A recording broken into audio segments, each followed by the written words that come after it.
नमस्कार। सृजनीर पांथशाला को आपण मन स्वागत करुच्ची। आज गोटे प्रार्थना आपण आगे गाँची जोटा कि मोर गुरुदेव से रचना कर श्री श्री देवगुरु परमहंस से रचना कर। गुरु ब्रह्मा गुरु विष्णु हे गुरुदेव शंकर, मंत्र क्रियाहीन भक्ति हृदय नाही मोहर।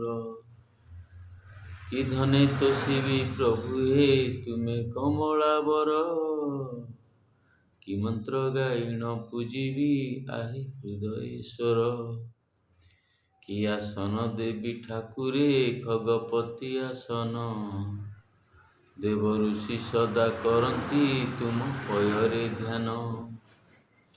ଯାହାର ମଳୟ ଲାଗନ୍ତେ କାଷ୍ଟ ହୁଏ ଚନ୍ଦନ, କେଉଁ ଚନ୍ଦନ ମୁଁ ଲଗାଇ ଦେବି ବଂଶୀବଦନ। ଗନ୍ଧ ପୁଷ୍ପ ମାଲ୍ୟ କି ଦେବି କୌସ୍ତୁଭ ଶୋଭନ, ଗଳା ମାଳି ମୋର ହୃଦୟ ବିହାରୀ ମନମୋହନ। କି ଜଳେ ଧୋଇବି ପୟର ବହେ ତ୍ରିବେଣୀ ଝର, ସୁବାସ ଜଳ କି ହୋଇବ ମନେ ଭାବୁଛି ମୋର। କି ସେବା କରି ମୁଁ ହୋଇବି ଲକ୍ଷ୍ମୀ ଯାର ସେବିକା, ଧନ ମନ ପ୍ରାଣ ଅର୍ପିଛି ମନେ ନ ରଖି ଦକା। ଭବ ରୋଗ ଲାଗି ଔଷଧ ରଖିଅଛ ସମ୍ପାତି, ସଦା ପଦ୍ମ ପାଦେ ରହୁ ମୋ ମନ ଘେନ ପ୍ରଣତି। ବନ୍ଦେ ସଦଗୁରୁ ପୟର ଶିଷ୍ୟ ହୃଦ ମଣ୍ଡନ, ଘୁମ କୁଣ୍ଡଳିନୀ ଘୁମକୁ ସଦା କର ଭଞ୍ଜନ। ତବ କୃପାବଳେ ଯତି ହେ ପଙ୍ଗୁ ଲଙ୍ଘଇ ଗିରି, ମୁକ ଜନ ହୁଏ ବାଚାଳ ବେଦ ପଢ଼େ ବିସ୍ତାରୀ। ତୁମେ ମୋର ଋଷି ପ୍ରତିମ ବାଞ୍ଛା କଳ୍ପତରୁ, ଚିରନ୍ତନ ବନ୍ଧୁ ହୋଇଛ ସୃଷ୍ଟି ଆରମ୍ଭ କାଳୁ। କୃପା ସିନ୍ଧୁ ବୋଲି ଜାଣିଛି ମାଗିବି କାହିଁ ପାଇଁ, ସିନ୍ଧୁ କୂଳେ ବାସ କରିଛି ତୃଷା ମେଣ୍ଟିବା ପାଇଁ।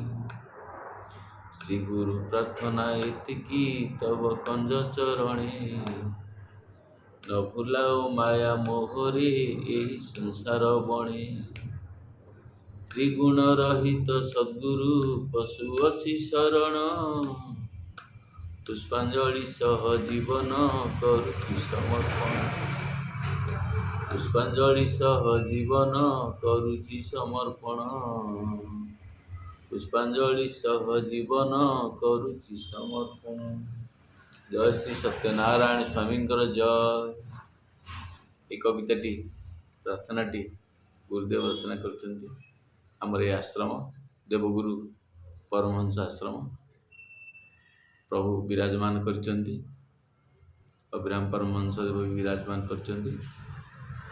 ଆପଣଙ୍କୁ ପ୍ରାର୍ଥନାଟି କେମିତି ଲାଗିଲା ଆପଣ କମେଣ୍ଟରେ ଜଣାଇବେ ଏବଂ ସବସ୍କ୍ରାଇବ୍ କରିବେ। ଜୟ ଜଗନ୍ନାଥ।